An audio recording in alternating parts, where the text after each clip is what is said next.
Welcome to the RV Podcast. This is episode 365. And this week we learn one couple's story, a year of full-time RVing. Welcome, fellow travelers. It's time for another episode of the RV Podcast. Answering your questions, sharing tips, suggesting great trips and off-the-beaten-path adventures, and always staying on top of the RV lifestyle news you need to know about with great interviews and inside industry information. Here's your hosts, award-winning journalists Mike and Jennifer Wendland. Hi, everybody. I'm Jennifer Wendland, and with me is my lifelong traveling companion and my husband, Mike. Hello, everybody. Episode 365 of the RV Podcast. And as we said, this week we're going to talk about the full-time RV lifestyle. I know many of you are dreaming about that. Many of you say, well, maybe not full-time, but close. Well, we've got a great couple that you're going to meet in this edition of the podcast, Eric and Jeannie Anderson. And they've been on the road a little over a year. Went full-time, have had a great time, and they're going to share the ups and the downs and the lessons they've learned, and I think you'll find it very inspiring. And that's coming up on our interview of the week. It is October and a great time to be camping, don't you think? October is, I think, my favorite month of the year to camp. I love the fall colors. I like fall. Yeah. Not too hot, not a lot of bugs. Yep, that's what I like. The humidity is gone from the summer and the bugs are down. Hey, we have a congratulations to the winners of our most recent giveaway. We gave away a $300 Waggle Cam. The winner of that was Bridget from Detroit, Michigan. And we also gave a Waggle pet temperature monitor that tells you the temperature inside your RV.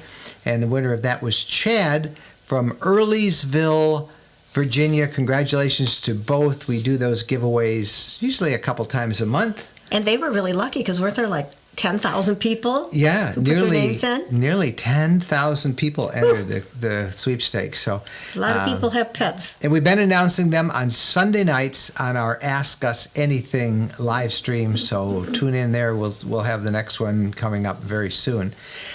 We did get a couple of fun photographs this week. I want to just bring them up and take a quick look at them, and we'll put them in the video, obviously, in the video version of this.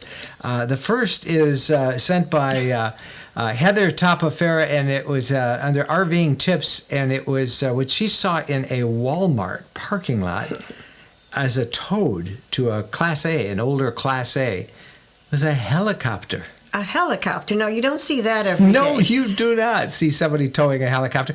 Plus, they had, I think, a couple of kayaks. And she found them at a Walmart parking lot You never know what you'll find at Walmart. Yeah, so thank you for those readers who pointed that out to us. That was pretty fun. And then our friend Ed Richards sent us one that he found. We call this one a hot rod RV, and it looks like an old Airstream trailer. Somebody welded and built it onto the front end of an old car. Of a metallic big long car, probably from the 60s. And so it's a hot rod RV. Now that is pretty interesting. Yeah. So you can see that on our... You wouldn't want to go over bumpy roads. I wouldn't want to take... Oh, it's probably built better than the new ones. Yeah, probably. You never know. The RV Podcast, of course, is heard on Spotify. Have you heard us on Spotify? On all of the podcast apps. And, of course, it's also a video version of it over on YouTube at the RV Lifestyle channel. So we urge you guys to check those out. We want to give you a quick idea of the calendar of events. The Hershey RV Show, everybody's still talking about that. We have some other shows coming up. And as this podcast is being released on October 6th, 2021, we've got one coming up this weekend in South Carolina. We do. October 8th through the 10th, Myrtle Beach RV Show, Myrtle Beach Convention Center, Myrtle Beach, South Carolina. Then it kind of drops off. There was going to be a California RV show. They were trying to build that up again in Fontana, California. But like everything else in California, they canceled that because of the COVID problems out there in California. So no California RV show again this year. The next one that we have, the big one, is the Gulf Coast RV Show, and that is in Mobile, Alabama, January 7th through the 9th. And that's always a pretty fun show. It's a regional show, but Mobile is a great town. It's right on the Gulf, and that's a fun place. So the Gulf Coast RV Show. What's next? And the next one is January 19th to the 23rd, the Florida RV Supershow, Florida State Fairgrounds, Tampa, Florida. That is arguably, with Hershey, the biggest RV show in the country. Hershey's official name, they were smart. A couple of years ago, they changed their name to America's Largest RV Show. That's the official name for the Hershey RV Show. Good marketing. Very good marketing. But is it really the largest? I don't know. Some years I think Florida is actually bigger. At any rate, it is certainly equal and probably a little more epic in scope because the Florida RV Show has a lot of buzz about it because it has all these entertainers wandering up and down. And, of course, good weather. It's Florida. Usually everybody wants a little break from winter. In January. So that's a lot of fun.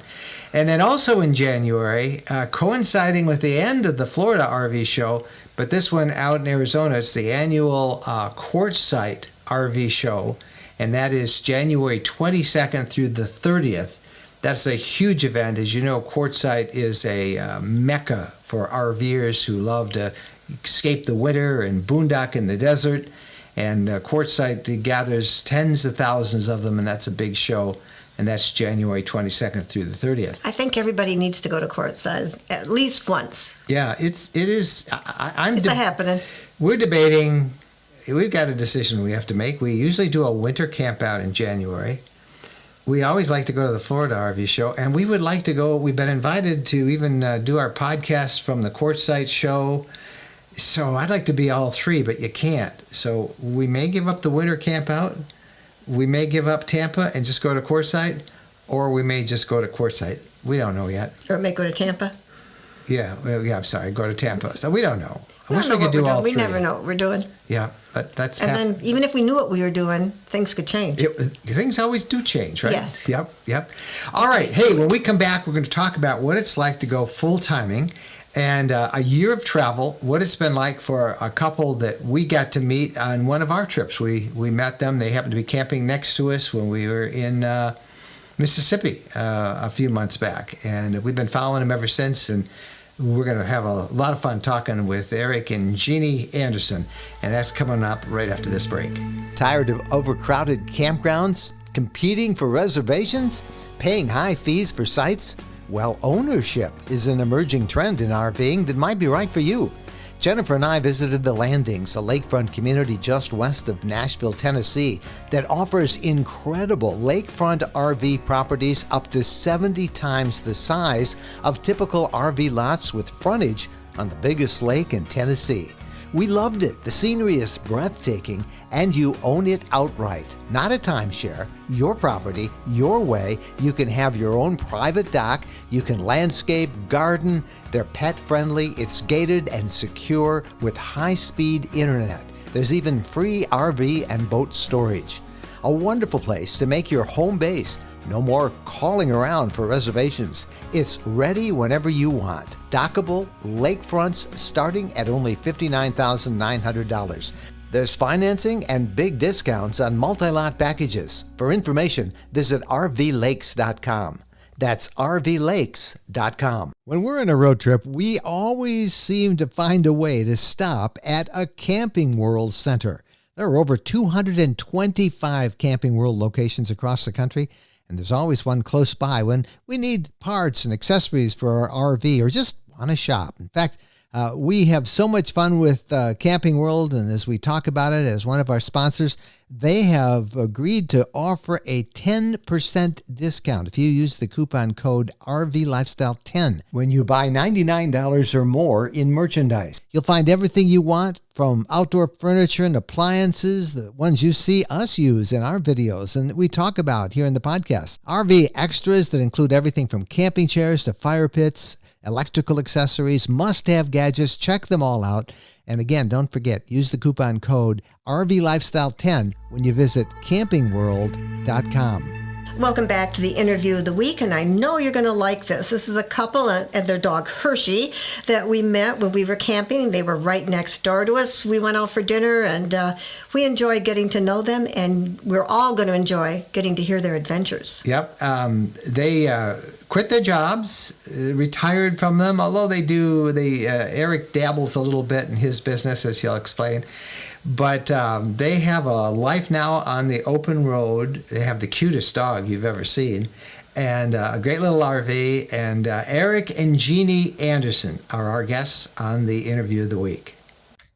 Well, joining us right now from Moab, Utah, in their RV is Eric and Jean Anderson. Guys, it's great to see you. Welcome to the podcast. Good to see you, Mike, again, too. Yeah, great to see you.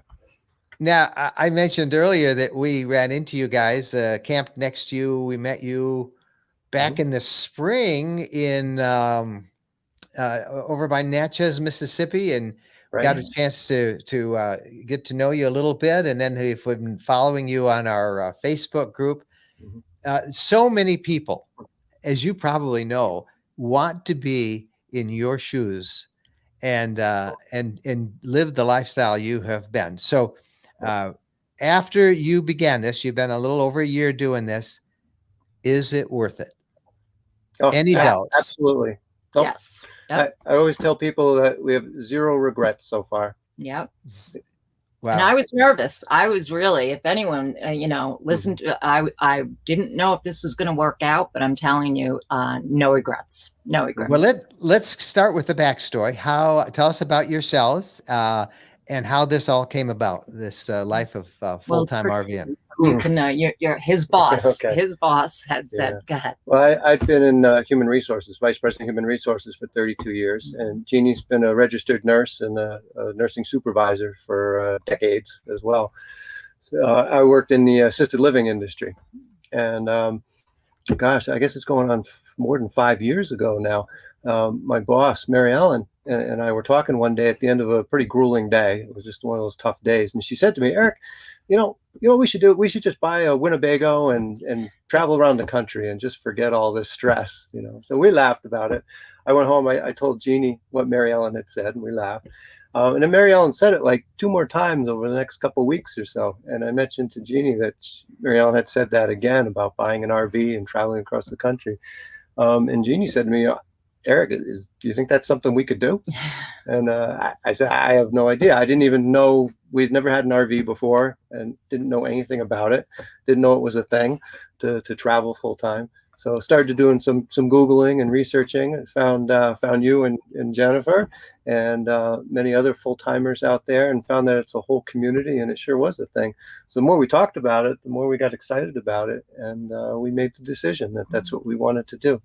We put in a 4-year plan. We didn't just up and leave. He's a planner, so we put in a plan, and we just followed that plan. What was step one on that 4-year plan? Saving money, I guess. Well, creating a plan where we'd wind down our careers and financially put ourselves in a place where we'd pay off all of our debt.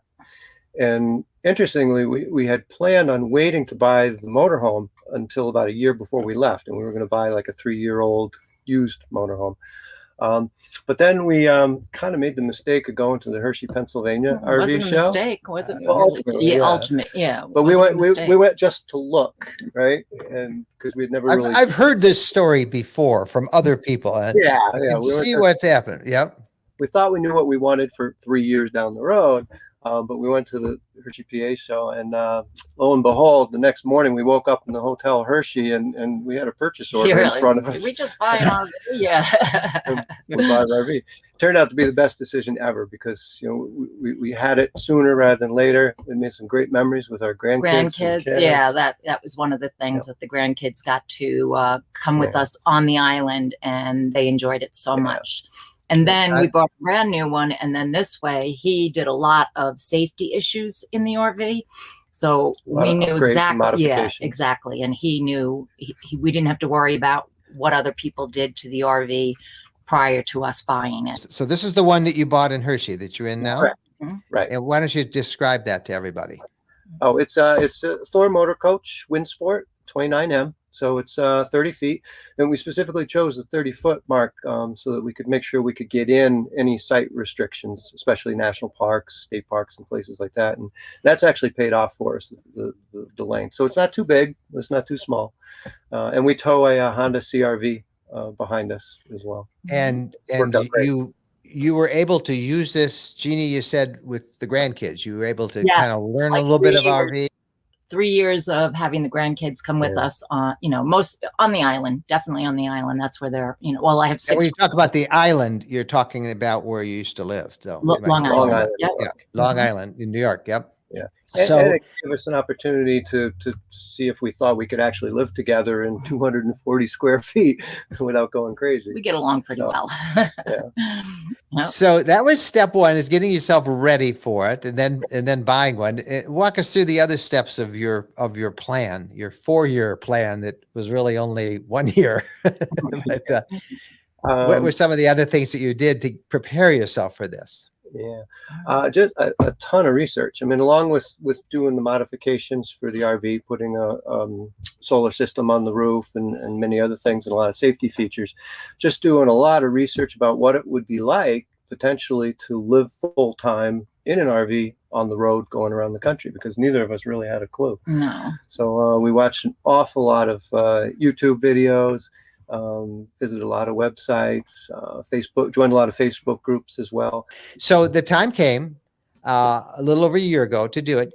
Jeannie, your thoughts did you sell your house, by the way? What did you do with your house? And then you did. And what were your thoughts that day you pulled away for the first time? Yikes. I think my biggest fear, my biggest thing was the grandkids. Really, that was it. But I have to say, I did better than I thought. I really did. There's FaceTime now, so I get to see my grandkids. But that was that was the saddest part was leaving the grandkids. But everything else, you're surprised that I did as well as, did much better than I thought. Really, if you think about it, this is a once in a lifetime chance. And I really just, I loved my home, but I guess I wasn't as attached to it as I thought I was. And, we were selling things bit by bit and,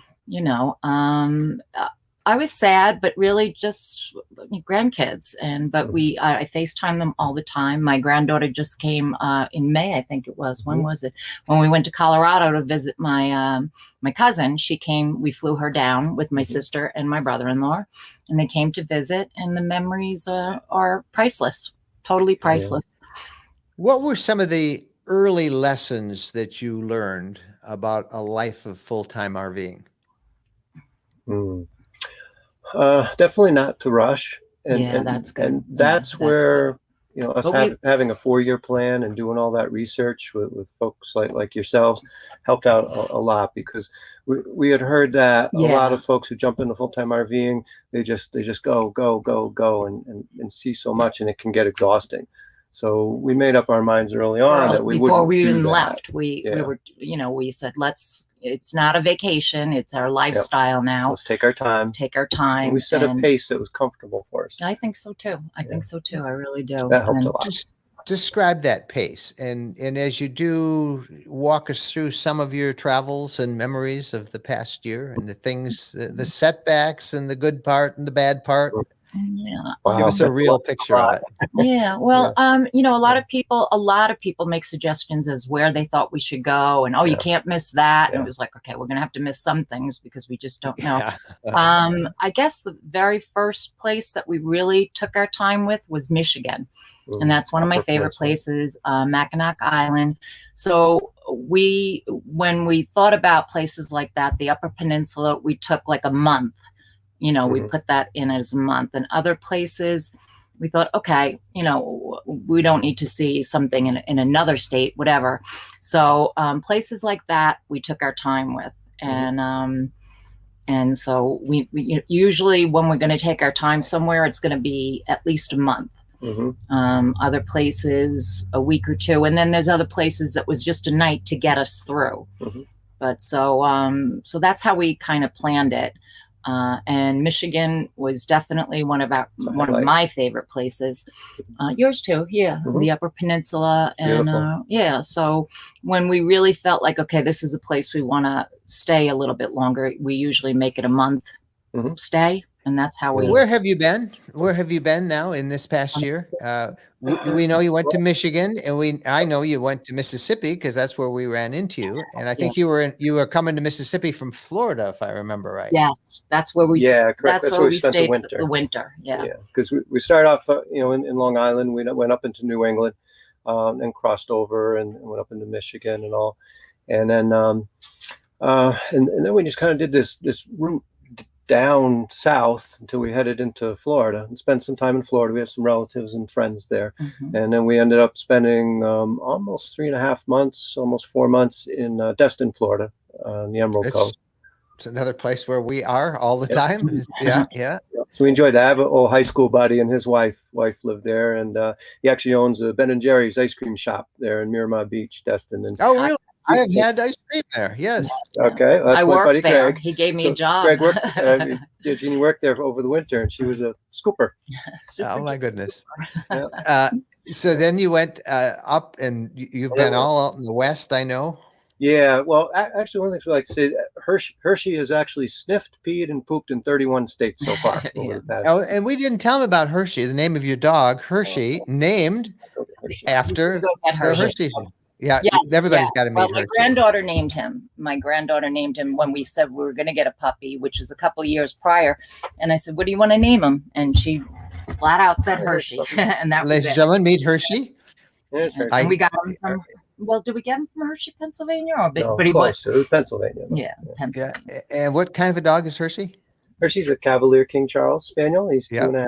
Yeah, and he's kind of got his own following on the internet. Yeah. Whenever I put up my post, if I don't have a picture of Hershey in there, I get in trouble for that. People say, "Eric, where's Hershey?" Yeah, the same thing. It was funny.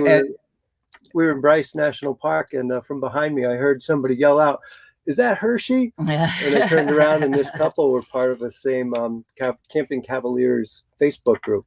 And they recognized Hershey. They didn't recognize me, but they recognized Hershey. Yeah, that's happened to Jennifer and I with our dog Bo a couple of times. Yeah, sure. What advice? So one of the pieces of advice, obviously, that you would give other people is to make a plan and spend some time doing the research. You mentioned take your time, don't rush. What other lessons about a life of full timing that people could learn from? You could save them a little hard knocks. Well, along with the planning, because as she said, I'm definitely a planner. I've had to learn to be flexible, and I've heard other full-time RVers talk about the plans being set in jello because they can always squiggle and change at one moment's notice.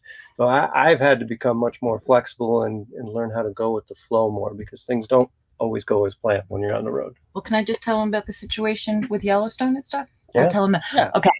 He is he's a go-getter, can go all day, go all night. Okay. I personally can't. So when we were in Yellowstone, we were there for like 10 days, going. And I was just like, I'm exhausted. I am so tired right now. I lost 5 pounds in 9 days just from walking. We had to come up with a plan because I was getting antsy, and I just said, I can't do this much longer because we went to, where did we go the first place? Was that Glacier National Park? Glacier, Yellowstone, Grand Teton. I was like, I'm exhausted. So we had to come up with a plan where I'm a 4-hour-a-day girl type of thing. And so we had to come up with a plan where, all right, I have to stop when I have to stop, but I will not stop you from going back out and continuing with your all-day plan. So I did actually have to take a break. This is the first time in 14 months where I had to take a break. He flew me out to Colorado. I was with my cousin for about 3 weeks. I just got back 2 days ago. And not that everyone can do that or whatever, but when I came back, we made the plan that, 4 hours for me, but bring me back home. Let's that I can't go all day. You can, I can't. and let's just come up with a plan of how this is going to work. And it was really the first time in 14 months though that I was like, I need a break. So you just kind of have to be, not on the same page that you have to do what I want, but if I'm getting a little, 4 hours a day was enough for me, sometimes 5. And just, that's where we've learned how to communicate often. And we're pretty good at communicating. We really are. That's helped a lot, and give each other our space. Yes. Her space, she's more of a homebody, so she can be happy in the RV just curled up with a book with Hershey on her lap. And I'm more of, an outside cat, so I can go out hiking. He's a tree hugger. So I can be out there hiking for, 8-9 hours or so. And so that works for us, that we recognize those differences. But I also love to be more of an outdoors girl. I really do. Not that I love to go outdoors, but I just can't be out there for 9-10 hours and stuff like that. And we've learned that. So that is such a great lesson to share with other people. One of the other questions that I think is important that we should talk about is this is not an inexpensive lifestyle. Even though you can be frugal, it is not an inexpensive. And there's a number of RVers who think that the lifestyle is cheap, and it's not, unless you choose to live like a nomad and stay in. You can make it cheap, but it's generally. Walk us through the reality of finances on the road. Even both of you folks are retired now, so you had saved some money, and right. Yeah, so we had a bunch of savings, but we were too young for Social Security and not touching our 401ks for as long as we possibly can. And we pay for health insurance out of our pocket now. And food and gas and insurance and all the rest. I mean, the RV and the cars all paid off. We were able to leave debt free, so that helps tremendously, obviously. But all just the day-to-day living expenses aren't a whole heck of a lot different than they were back in our sticks and bricks. We try to be frugal, certainly. And we don't eat out a lot. We prepare our own meals mostly. Lots of salads. And, Go ahead. And we do take in some of the attractions and things like that to spend a little bit extra, but it does all add up. So I mean, absolutely, we're saving a tremendous amount of money compared to what we were paying with our mortgage and property taxes and all that on Long Island, New York. But it's still, like you said, it's not cheap. Well, and actually, my full-time retirement lasted all of 3 weeks. So my boss asked me before I left, Eric, it must be something you can do for us while you're on the road. And so I thought about that, and I actually hooked up with our vice president of marketing. And when you call a company, you get that initial recording. This call may be recorded for quality assurance training purpose. I'm that guy now who listens to the call. So I do it part-time, 15-20 hours a week or so. We have 26 assisted living facilities on the East Coast, and folks call to make inquiries and talk to our directors of sales and marketing. Those calls are recorded, and when she and the puppy go to bed at night, I'm a night owl, I put my headphones on and I listen to those calls, and I provide feedback and to them as well. And that money is good for the gas, for that's the food. Helping us out, right? Yeah, with gas, insurance, cell phone, Wi-Fi. You have embraced this lifestyle. You've been sharing it, and many of Eric and Jeannie's photos appear almost every day or every other day on RV Lifestyle Facebook group. And hopefully many people can check those out. And we'll put some in our video version of this podcast too from your post. But looking ahead now, you've certainly adapted to the full-time life. You have thrived under it. You've become better communicators. I know you've become closer together as a couple. Where do you see this going? How long do you see yourselves living like this? What happens, what happens when you guys grow up? That's a good question. Well, we're still looking at, we really don't have a timeline, which is nice. We're just looking for places that feel like home to us. I have to say that the 3 places that I would consider, first of all, I thought I was going to be a person with the heat and the water, close to water, beaches, but totally different. A mountain girl. I like the cool air. I completely changed from what I thought I was going to be a surprise. to a mountain girl. My 3 places that I'm looking so far was Michigan, Colorado, and Montana. Those are the places that are really catching my eye for maybe, a homestead. But we still have places to see. And what? Yeah. And just I'm now looking. I'm a mountain girl. I thought I was going to be a beach girl. I'm a total mountain girl. And so we still have places to see, and we're looking. And but as of now, I think we're usually on the same page. We're usually on the same page for where we think. So far, Colorado's number 1, Montana would be number 2, and Michigan would be number 3. So, but we still have places to go, people to see. A lot more to see. Yeah. We're going to spend winter in Arizona this year Yes. for the first time. So that'll be different for us.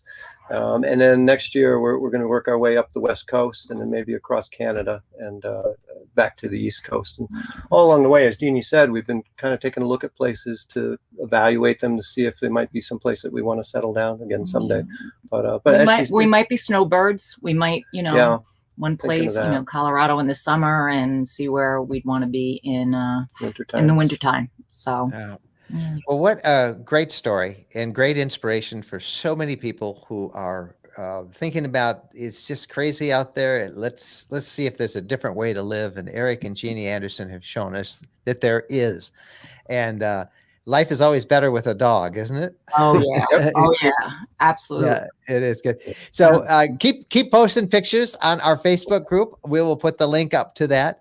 And Jennifer and I look forward to meeting you guys on the road again over the next year or so, someplace. We do as well. Yeah, tell Jennifer I will.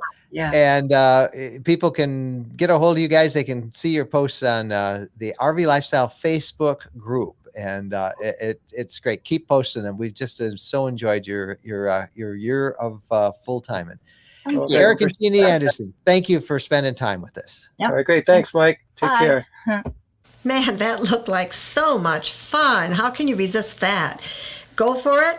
Do it for a year, do it for 2 years, and then if you want to keep doing it, fine. And if you don't, you can buy a little house someplace. Well, that's what they're trying to do, and I think that's smart. They're looking at different areas of the country, and as Jeannie explained, they've narrowed it down to a few areas that they like right now, and they might find more. I'm sure they will find more. Great couple. You can follow them. Eric and Jeannie post regularly on the RV Lifestyle Facebook group, and we will put a link to that in the show notes for this episode at rvlifestyle.com. And you can if you haven't joined the group, join the group, and you'll see Eric. He's putting stuff on almost every day, every other day. So thanks to the Andersons for being our guests, and we look forward to meeting them out on the road again too. We do. All right, when we come back, the RV news of the week. Fall is just around the corner, so it's time to start thinking about prepping for the off-season. And whether you own an RV, a travel trailer, or a camper, EmpireCovers.com is here to help you protect all your vehicles against Mother Nature. EmpireCovers.com offers high-quality, affordable covers that are engineered to protect. Every cover comes with a free multi-year warranty to guarantee that it remains durable over time. If you're not in need of a full cover, Empire has just launched a line of RV rooftop covers that keep the roof of your RV clean and protected from UV rays. Listeners can receive free shipping and 60% off the original price of their cover order. Visit EmpireCovers.com/RV Lifestyle or use the promo code RV60 at checkout. EmpireCovers.com. Protect what you love. When we're asked what's the most important modification we made to our RV, it's an easy answer. Battle-Born batteries. Battle-Born batteries are quality, safe, reliable lithium batteries that allow us to stay out there off the grid longer. Lithium batteries charge faster, they charge fuller, they're longer lasting, they're maintenance free, and Battle-Born batteries are protected by a 10-year guarantee. Now, in our case, they just dropped into the existing AGM batteries that we have, and they'll probably be the same on your rig too. Battle-Born battery experts can get those in your rig just like they did with ours. They can also match you up with the right cabling, the inverter, the charger, the solar controller, everything. Jennifer and I swear by our Battle-Born batteries. They allow us to boondock off the grid. Check them out. Go to rvlifestyle.com/lithium. rvlifestyle.com/lithium. All right, everybody, it's time now for the RV news of the week. And Jennifer, what caught your attention this week? Well, this caught my attention. A couple and their unleashed dog picnicking on the Blue Ridge Parkway near Asheville, North Carolina. They were attacked by a black bear last week. The couple was picnicking on a grassy hill near Folk Art Center when their dog started barking at the bear, running towards it.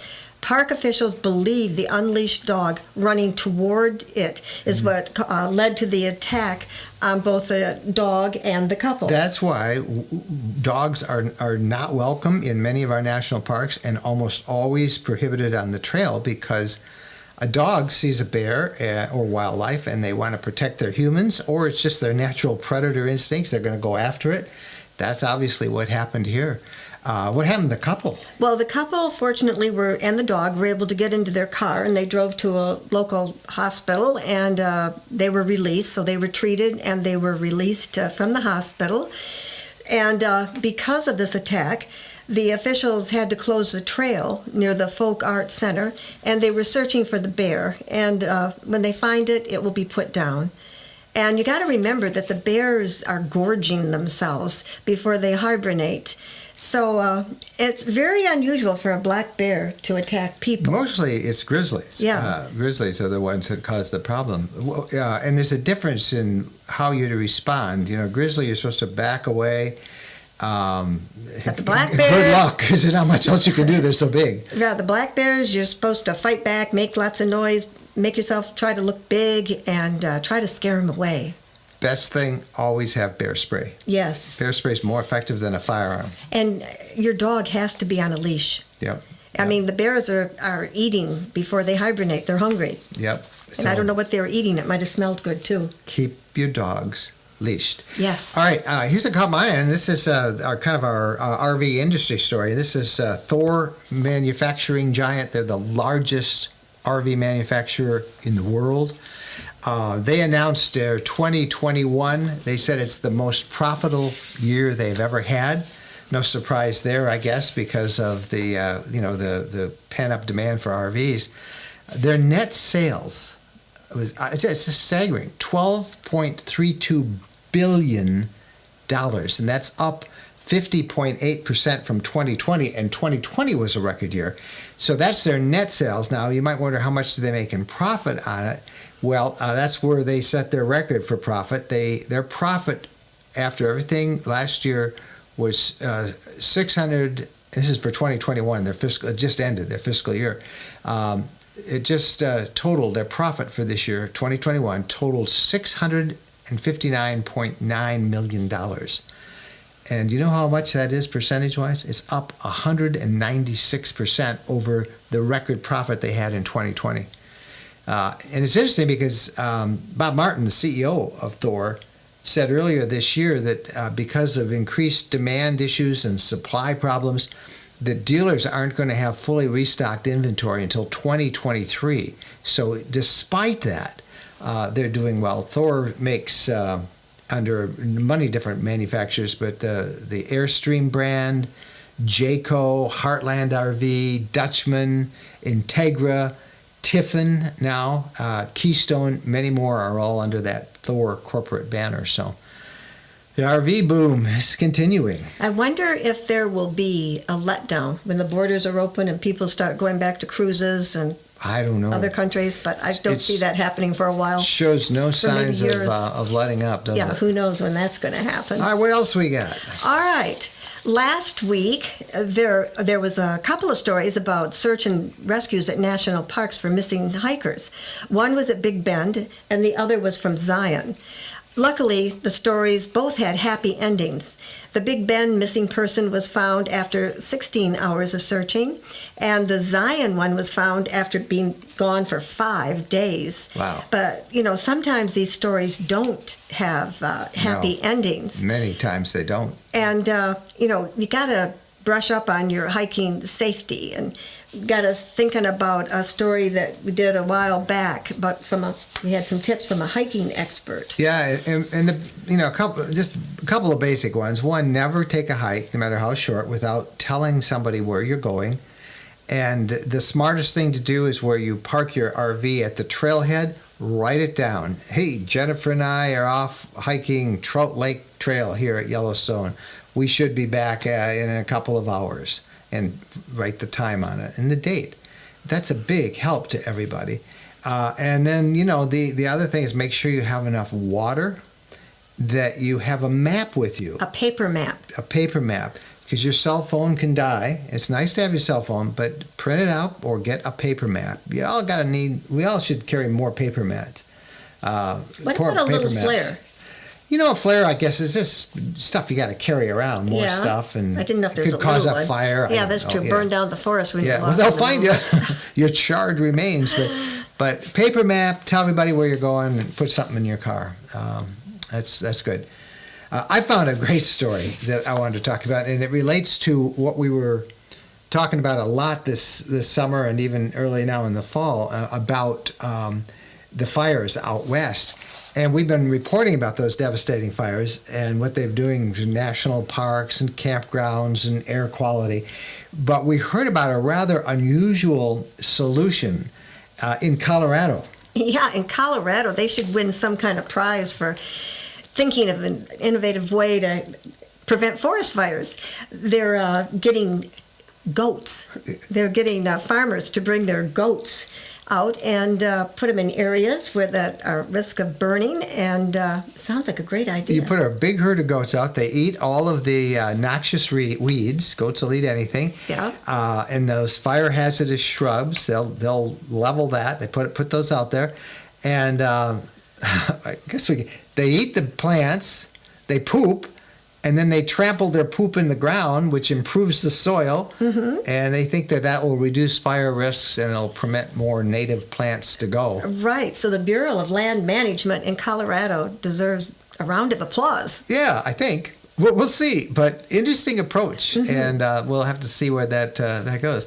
Okay, we got time for one more. All right. This is a fun one. A vacationing California couple decided to stop at Arkansas's crater of Diamond State Park to dig for a diamond. And 40 minutes later, they found the largest diamond discovered so far this year. The yellow diamond is 4.38 carats and has a jelly bean shape. The Arkansas State Park is the only diamond mine in the U.S. open to the public. More than 250 diamonds have been registered at the state park this year, with a public finding usually about 1 or 2 a day.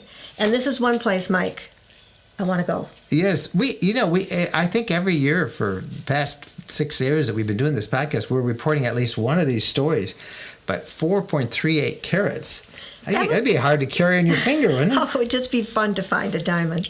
It would be pretty lucrative, too, right? Could be. Yeah. All right. Hey, when we come back, it's the questions of the week. But before we do that, if you have a story or a tip or something you think that's worth reporting, just send us an email, Mike and Jen at rvlifestyle.com. We'll chase it down. We love getting your tips. All right. When we're back, the questions of the week. Thanks for staying with us so far. All RVers need specialized emergency transportation coverage to cover air and ground ambulances, return to home services, and vehicle return. You only have a 68% chance that those services will be completely covered by your major medical. The sad reality is that a lot of people believe they have that coverage, but it turns out most carriers that claim to cover air ambulances only cover you for a hospital-to-hospital transfer and offer no coverage to get you to the initial hospital in the first place. The truth is 68% of air ambulances are hospital-to-hospital. Here's a map of all the places in the U.S. that getting to the hospital in the golden hour is not possible without an air ambulance. And with an average cost of $52,481 for an air ambulance, why would you take the risk? Go to peaceofmindforrvs.com today and take a look at the true emergency transportation coverage they offer that covers it all. The coverage can save your life and your life savings. Check it out, peaceofmindforrvs.com. Jennifer and I are members, and we urge you to consider it too. Peace of mind for RVs.com. Have you had it with overbooked, overcrowded campgrounds? Then check out Harvest Hosts, where RVers can overnight for free at more than 2,400 wineries, farms, microbreweries, golf courses, and attractions. Harvest Host is a membership service for those with self-contained RVs looking for unique, beautiful, and peaceful overnight camping experiences across North America. When you become a member of Harvest Host, you can camp for free at all these places. Jennifer and I are Harvest Host members, and we've made so many great memories at Harvest Host locations. There's no charge for camping, and your Harvest Host membership fee is easily made up with just a couple of stays. Plus, you have awesome places to stay. If you use our special affiliate link of rvlifestyle.com/HH, you'll automatically get 15% off the cost of your membership. That's 15% off, but you must use the special link, rvlifestyle.com/HH. Welcome back to the Question of the Week segment of the program, and I think we got a couple of them this week. So what we got, Mike? All right, this first one comes from Vic Shaw, and he says, hey, Mike and Jen, we have a Wonder on order. Malaysia Travel Vans Wonder. That's what we happen to have. I understand that you may not be 100% happy with your leveling system. Are there other options for leveling the Wonder LTV? Other manufacturers of auto levelers? And this is from Vic Shaw and his wife, Deborah. Yes and no. First, overall we're happy. I think, overall I think we're pretty pleased that we have the levelers. That's the first thing we did when we got our Wonder is we took it to Equalizer Systems in Elkhart, Indiana, and they put them on. And we were the guinea pigs. We were the guinea pigs. The very first that they'd put on a Ford Transit-based chassis. So they put them on, and they worked okay, but they asked us to bring them back, that they found a little better position to mount them, and so we did that. And we had a couple of other little adjustments that had to get made. And right now, they work great. They do, as long as it's not too uneven of a terrain. We had a clearance issue with them at first, and we're very transparent. We tell you all about all that stuff. And so one of the things when they put the new position, they got the front levelers up. The backs were always okay. So we don't have any clearance problems. But we've noticed a couple of times that when we've parked, and the jacks extend some distance, they level it great, but you hear this kind of like a as if the hydraulics are not holding well. Drives us nuts, and we have this vision of it going and it's never happened, but we've not been 100% pleased with that. And I don't know whether we've had it on the front and the back, so it's not just one bad jack. And, I don't feel like taking it back there for a fourth time. So I don't know. We'll try to say it. Last couple times it hasn't been a problem, and we notice that's only a problem when the ground is really unlevel. And maybe we'll supplement it with a couple of those Lego blocks, so it isn't quite such an expanse. But overall, we're happy with it. We're glad we have it. Much more happy that we have it than if we didn't. Now you ask if there's other manufacturers. There is. It's also in Elkhart. It's a company called Bigfoot Levelers. You can search them on Google. They're located just across the state line into Michigan, but right in the Elkhart region. And they also will do a leveling system for the Wonder. So check them out. There's Equalizer Systems, and then this other company is called Bigfoot. And those are the only two that do automatic levelers for the Wonder that I know. And I think what I have to throw in is the 3:30 rule, to try to get to your campsite before it gets dark. Everything is better when it's not dark out. Yeah, when it's not dark, then, I could have looked and said, well, I'm going to put a couple of Lego blocks underneath that so the hoist doesn't go quite so far. That's our problem, too. We always are pushing the limit, and we see stuff, and we, like little kids with ADD, let's go over and look at that thing. And there's a butterfly over here, and by the time we get there, it's dark. So yeah, it's always harder to park in the dark. But I don't want to... We're happy that we have them. Yes, you're very happy that you're not out there, and I'm not out there saying, stop, start, back up. Yeah, driving on those levelers, those bricks and blocks. Now there's this other one, this Anderson leveler. I might get one of those where you can drive it up on different levels of, kind of a curve. But overall, just pushing a switch and this thing levels this. That's great. All right, here's a question. And this is from Annie Schrank. And it has to do with winter macerator, antifreeze, flushes, all that stuff. And she says, hey, Mike and Jennifer, I have searched all your information about camping in the winter, and I haven't found the answer to this one. When you flush with antifreeze during winter camping, you do that because you've put antifreeze through the plumbing system, and you've emptied your freshwater tank, and you've taken all the water out of the plumbing system, and you run antifreeze through the plumbing system, not in the fresh water, but through the plumbing system. So when you flush with antifreeze, that's how you use the toilet. It's because you don't have running water, because the system's turned off. Whatever you deposit in the toilet, the amount you put that equal amount of antifreeze in and flush that with that. When you flush with antifreeze, all the water lines and tanks have been winterized, so no water's in the coach. How do you dump the black tank and clean the tank and macerator hose after? Can you put a hose in the toilet to flush the black tank and then re-winterize the toilet and black tank? I'm so new at this, and we plan our first trip to Yellowstone and Jackson Hole next week. The temps are going to be cold at night, so we thought we would try the antifreeze flush. Thank you for your guide to Yellowstone. We have it, and it has and will be helpful as all of your articles, podcasts, and Facebook posts. We have a 2021 wonder. Oh, can I say first off, I'm so jealous. I think this is the perfect time of year to go to Yellowstone. I wish we could just go and transport us in the RV to Yellowstone. We've got the bow.